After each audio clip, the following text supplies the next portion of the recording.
9.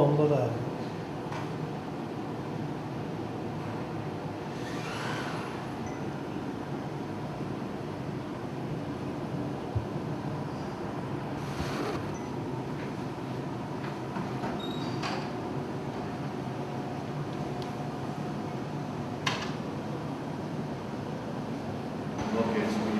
Hi. Hello, that's me. Another voice.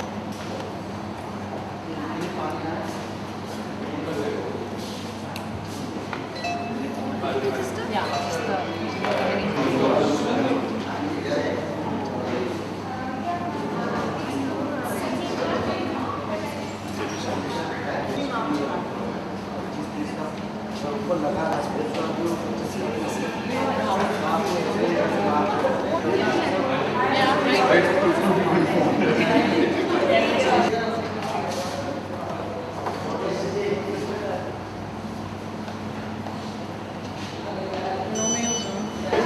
Good to see you too. Yeah, looking smart. Personal experience and how did it all start? And then we'll move on to the next question. It's very casual format. It's very casual. It's very. Hi, how are you? Good, how are you? You're sitting next to my boss. Oh my god.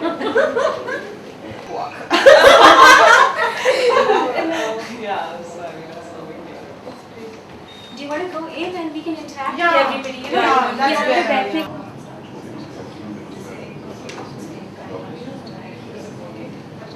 Good afternoon, ladies and gentlemen.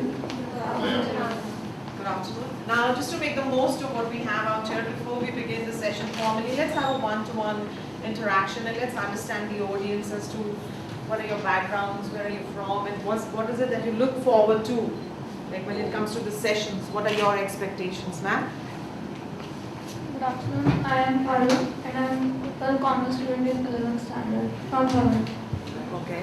So, any special reason for attending today's session, ma'am? Okay. Do you aspire to be an entrepreneur like the ladies that we have here, successful business leader? Definitely, yes. Anyone else, ma'am? Opportunity, ma'am. Definitely.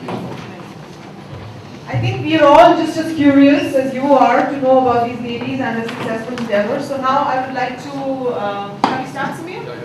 Yeah, so Samir can take over. Buddy, thank you for making it. And thank you to our panelists sparing our time out of their schedules. Extreme to my right is Shagun Baba. She just started last year. It's a new, fresh startup. And she is into a creative domain. Does trousseau packaging. More of her profile is right on your chairs, respected chairs. We have a very eminent and most respected journalist, Jagmeeta Singh Joy, that writes very well, amazing, and a lady most of you know. Jagmeeta will be giving her perspective of what is the scope of entrepreneurship, what are the challenges, right? We have with us Nidhi, who made her husband drive down to Chandigarh. He is into, again she is into a very creative field, but it's been 13 years now. So welcome Nidhi. We met at TiE and we requested her and she was glad enough to come over.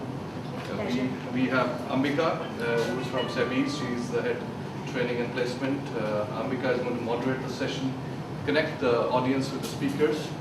And just a quick about TiE. TiE's mission is, as you may know, is to foster entrepreneurship all around the globe.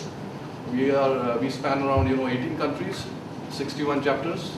India has 16 chapters, and it's a pleasure to have you all here. Thank you. Thank you. Over to you. Yes, Yeah. loud enough. Okay, now to begin with, we would like to hear your success stories. How did it start? What is it that got you going, and what is it that made you where you are today? Right. So let's start with ma'am. Shagun, ma'am. Right. I am Shagun. I started TiE with my business partner Nanki last year in October, so it's just about a year. I came back from England last year in August with this in mind that I have to do something different. I was just telling Ambika that I was sure of the fact that I don't want to get into a job. I wanted to be an entrepreneur. And when I came back, another thing I wanted to explore was my creative side, which is when I met Nanki and we decided to do something really offbeat. So TiE is all about doing things completely different, albeit it's creative and yes, it is different. So we've tried to create Bidari, which is mainly a trousseau packaging and bridal accessories company. Very, very young. And there is a lot that we've learned in this 1 year. There are lots of challenges. And I think as a woman, it's tougher to start off any entrepreneurial venture. Yeah, can I leave it there and then ask the session progresses? Okay. Ma'am? Okay. To cut a very long story short, I didn't intend to be a journalist. Okay. It didn't start out like that. I don't come from a family of journalists. There's nobody. In fact, I was a commerce student, like somebody here. And but I was always into creative writing, into declamations, public speaking. And I used to write my own script, as they say. So that was like the starting point. And my father was in the army, and I withdrew out of Wellams because I wanted to travel with him, and much to his displeasure. But I have changed 9 schools, not because I was a bad student, but that I feel was as a journalist, now I can interact with people. I've met a lot of people from different communities. I understand them better. So that's just the starting point. And luckily, Delhi University started the second course in Bachelor's in Journalism, which most people don't know. You can do your Bachelor's in Journalism without having done your English or Master's or Bachelor's in any other field. So it was a very great course. It allowed you to work. Our classes were from 9 to 12, and we all worked during that. So I started working with All India Radio first. I used to again go for shows for that. Then I progressed with NDTV, and I was picked on campus. I was with their website launch. And while I was working with them, I was offered to be a reporter on field. That's what most of you see, one of my colleagues, Anubha Bhosle and all of them are there. Somehow I didn't want to be on television because I just thought that you had very short time to tell a large story. You got about 60 seconds, at the most 2 minutes. And that, for me, for someone who wrote as much as 500 words, 600 words, was stifling. So I met Mr. Shekhar Gupta, the editor of Indian Express, while he was on the panelist of NDTV. And I walked up to him and I said, can I work with you? So he said, yes, why not? So it was pretty easy in that sense. And I started working with them in Delhi, then I shifted to Chandigarh and just kind of found my way through. I did defense also in the middle. Now I look after the lifestyle section. So that's how it's been. In terms of challenges, since I didn't have a background, nobody in my family was a reporter, I had to do a lot of learning on the field and find your way in. And luckily, when I got married to a photographer. Okay. And the family was completely journalistic. Okay. So it helps that I can have orders. Was it arranged marriage? Yeah. No, it wasn't. You have heard the name of Jatin Gandhi? Yes, I have. He's my son. Okay, great. Yes. We worked together when he was in. That's why I asked. Yes. I knew it. Yeah. So yes, the challenges were that I didn't have a background in journalism, and before I was married, the long working hours, the erratic hours were a big problem, especially if you're if you're a mother. Definitely. So that was one of the struggles. But like I said, I was lucky to have a support system at home. So that worked in my favor. Definitely. Thank you very much, ma'am. Thank you. Nidhi, ma'am? Yes. Okay. I think my voice would be audible. No, we don't. No. Contrary to my fellow panelists, my entrepreneurial journey had lots and lots of failures, and I would definitely like to talk about them here. Ever since I remember, I always wanted to start some sort of an entrepreneurial business. What the business would be was not clear, and the second dream was to study. But I think God had other plans for me, because at age 19 I lost my father, and the entrepreneurial journey actually started much earlier. I took over his business, which was all about computer imports. And you know, typically one-man run show, the person goes, you don't know what's there, where's the money. And this was all about, he started imports in 1985. So this is pre-internet era. Like everything is on phone and the knowledge has gone with the person. So me, my younger brother and my mother tried to make some sense out of the business, but it was really hard. You know, you are kids, nobody wants to listen to you. And you don't even know how to solve a problem. Suddenly a business is thrown at you and you take care. Anyway, so that made me start So I tried to make sense of it, but couldn't, and then I started my own ideas. You know, like all entrepreneurs, you get one idea in the morning and one by the time you have lunch, and another one by the time you have dinner, and you're like, my God, that's so exciting. But we all know the reality. So the first business of mine was starting off a computer cleaning solution. Okay, don't ask why I thought I would make millions out of it, but so I thought that take the computer cleaning solutions, we will get it from America, and I'll sell tons and tons of them, and would eventually work very well, but it didn't, of course. Thankfully, I didn't invest too much of money, and so it was over. Second failed business was a very patented product at that time from England, Datasonic Perios Drive. This is 1995. At that time, it had such a tiny cartridge which could store 1 GB of data. My business plan, first month sell 50, next month I'll sell 200, after that 1,000, my God, I'm rocking. But you all know the reality, didn't sell more than 10, they are still lying in my stock. Till date? Till date. Actually, we've just moved to a new factory and I want to put a museum of all the crazy stuff I've done. Third failed business. Started, opened a computer retail store where people could come and buy computers, books. But I think it was wrong timing and a wrong place. Because it's 1997, I think. So, wrong business. Fourth failed business was opening an online site which was called Planet Fundu. So all the young people will go over there online, meet, chat. I didn't know how we're going to make money out of it, but everybody was rushing in the internet thing, so did I. Failed miserably, didn't even get off ground. And mind you, all this I'm doing not because I have the luxury of money, a lot of money was borrowed. And right now I'm laughing about it, but when I failed, I wanted to either kill myself or the people around me, and I just felt like a big, big failure. So the reason why I really want to always talk about my failures is because we all think, "Arey, khatam ho gaya life, bas, aur main kuch bhi nahi kar sakti." But that's not the reality. If you start something, probably a few years down the line, you're on this side of the panel and talking about your failures and laughing it out like I am.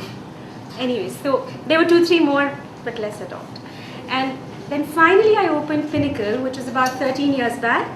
And it was about, and incidentally Pinnacle started for selling personalized gifts. It had nothing to do with awards and recognition. But my first couple of orders were for awards and trophies, and so I just took into that line. So sometimes, you know, and I personally feel the more entrepreneurs that we meet, that you start in one direction and you think that is the thing to happen, but something else comes up and often we just say, you know, forget it, we don't want, this doesn't look right, but maybe that's the right thing. Maybe, who knows? So anyways, we started making awards and mementos, and that was the birth of Pinnacle. Ever since, thankfully, I've never looked back, and so here I am. Well, ladies, I'd like to ask a question. Now, we have 3 ladies here who look gorgeous. And, you know, we cannot just think that they must have worked hard or they must have slogged it out. But they have. The moral of the story is that, yes, they have, right? So what is it that kept you going, you know? What is it that one thing, like we have Shagun here, who's made a shift from IT and now she has a startup, which is a year-old and which is completely different, right? And then we have ma'am who's not from a journalist family and all of a sudden she walks up to an editor and says, I want to work with you. And then we have ma'am who has obviously told us about the series of business that she has been into. What is that one thing that kept you going that, yes, I have to do it, you know, just to inspire the audience here? I mean, any one thing that you would think that it takes to be successful? I don't know whether this is working. Okay. I think for me personally, it's been the fact that we've created something very different. I'm very proud of the stuff that TiE has created and the high that you get after creating something which you know is absolutely unique. It's not at par with anything else. I don't think you'd get that in a job. That's a personal opinion. I've worked in England for 8 years and I've done all kinds of stuff, from working in a sandwich factory as a student to working for a cooperative, working in a multinational, so all of it. And I know that this is probably the best thing.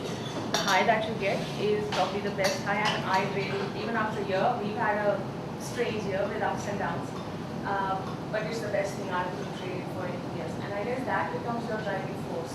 That is what kind of gets you going and keeps you going. Thank you, ma'am. Personally, for me, I think I'm audible without it. Yeah. We need this. Personally, for me, I yo-yoed between a lot of things initially. I was a commerce student. I wanted to do economic honors initially, and when I came to know about a course like that, I decided to go for it. But even through college, I didn't know whether it's going to be radio or newspaper or whatever. But when I started doing it, I began to enjoy it.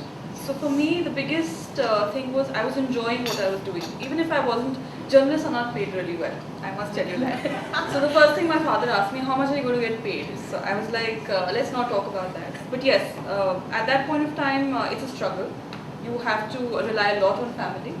But you enjoy it. At the end of the day, I've never cribbed at home that I can't do this anymore. Because I want to do it. I meet new people. That's something I enjoy doing. So in that sense, yes, it keeps driving you on. Yes, definitely. As far as I go, I believe the biggest differentiator between working with somebody else and working for yourself is the fact that between success and whatever that success could be and you, there's only one person, and that's yourself.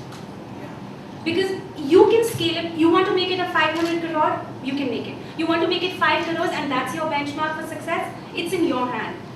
Because when you're working with somebody, there are certain boundaries. This is what you're supposed to do. This is what, tomorrow I want to make Pinnacle and start selling something else. It's totally up to me. So controlling so much of it in your own hands is an absolutely wow feeling, and that's what I think really keeps me going.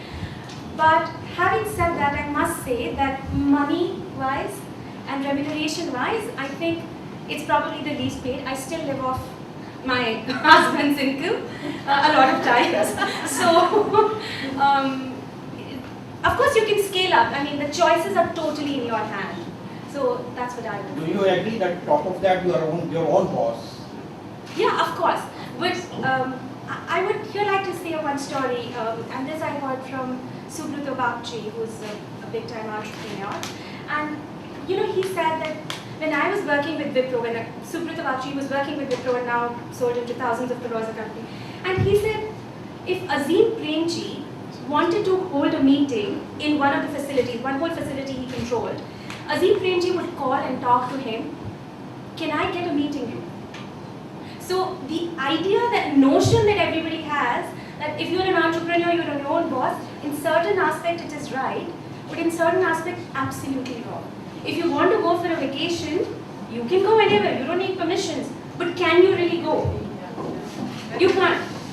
I mean, then your conscience becomes your boss. no, forget consciousness. If there is a fire, you have to. Too much at stake. Too much at stake. And I think, you know, you're responsible for everybody back there. Exactly. Your mistakes will end up spoiling 50 or 100 people who work for you. It's not their fault. It's yours. If you don't make it happen, it's your problem, not theirs. If they could control so much, they would go out and open all their businesses. So you better be careful about it and not just forget when you go on vacation. Definitely, ma'am.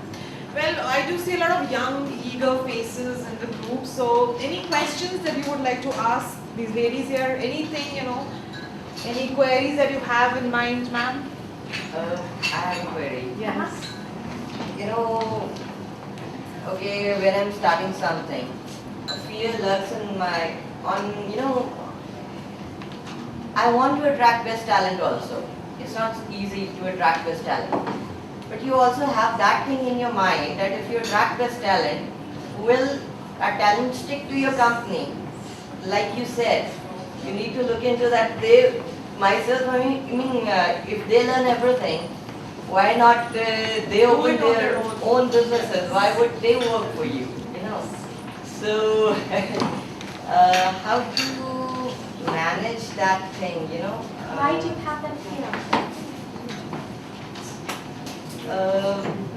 fear, but I want If to they ask. go, if they go, it's okay. You, first of all, whenever we do business, please, I'd like to say that, you're not coming with nobody can touch me, nobody can give me problem. Yeah. You don't come to life with guarantees. Okay, deal. If God has not sent you, I'm not going to send you any problems. Start the business, no problem. No. So you will have problem whether the person goes, your person goes and joins a competition for 5,000 rupees. So be it, it's their life, they have control. You cannot want to make your success on their shoulders. Having said that, it of course is a teamwork, but if they are going, they're going for a reason. My question is how to make it a win-win situation. Like I read the biography of Sam Walmart. Like it had an idea of giving partnership to shares yeah. to the employees also. So can that model work for startups also in India? And how can it work if it can? Do you want me to answer that question? Anybody from the audience, Yeah. ma'am? See, our business is very, very different because we don't have a set of employees as such. We have a lot of freelancers who work for us and work across the city and outside the city. So there's no set office. So I can't really tell you whether or not losing an employee or somebody who works on giving partnership. In our case, it's just me and my business partner Naki, and we just go and we have a set of people who work on a project or a product basis. It's very simple like that. And I guess it's also because we are very, very young. We're just a year old. So all the problems that you mentioned and all your experiences are really going to come in handy. I'm soaking in a lot myself. Maybe you are best to your best. Something like So that. I just didn't want to be here. Okay, the number one, even while I may tell you something, I don't think it's a solution. Because nobody, for any single problem, there isn't a single solution because it's different in your case. There are lots of companies who give out ESOPs, etc., and that's what makes the employees stick. And I remember some of the people said, if we have given ESOPs also, nobody's sticking, they just take it and they just run, they don't care, they're not putting value to it, I'm giving my company. So I don't know if it's going to work. It may or it may not. But it really depends on your situation and you just have to go out and try. Yeah, definitely. Now we have Jagmeeta here, the woman with the power of words. So, any questions from Jagmeeta ma'am here, as to about journalism, about being in the media, being in the limelight? What is it like, being out there? When each and every word that you pen down, you're actually responsible for Exactly, I it. got to say that. Yes. It's very easy to have an opinion, but when you work with a paper like the Express, we're not allowed to have our own opinions out there. It's supposed to be a very, there's a word called disinterested. Now disinterested does not mean that I'm not interested in you, it's just that you approach every situation without bias. We're not allowed, most people don't know it, we're not allowed to feature any family members, or even people who are away from us in any which way. I feel most of the time, what people don't realize is that you meet all kinds of people. Some people are not very good at talking about themselves, which is a struggle sometimes when you're interviewing people. To get people to talk about themselves and they're going to give a glorious picture. For example, a restaurant review, as simple as that. When the media is invited, everything is really nice, the service is great, the food is good. You go back and you write about it. You write about your experience. But there have been times when people have gone and they've said, this was not even there on the menu. So as a policy now, what we do, we don't cover it when the media is invited. We go as unannounced. So that's one of the things. It comes with a lot of responsibility. People don't like being read about themselves that they didn't like something or criticism in that sense. I think Chandigarh is still very, very, they're very raw when it comes to criticism. So that's a challenge that the journalist faces. I've had calls early in the morning that people who you would not even expect to react in that way and kind of judge you. How many in the audience want to be entrepreneurs? All of us? I think all of us. At the end of the day, no matter what jobs you're holding, we all want to do something on our own, right? And how many of us think that we can actually make it? And how many of actually, in fact, I asked the wrong question, how many of us have actually made it as entrepreneurs? Okay, we have ma'am here. Yeah. Ma'am, would you like to share your experience? Regarding the business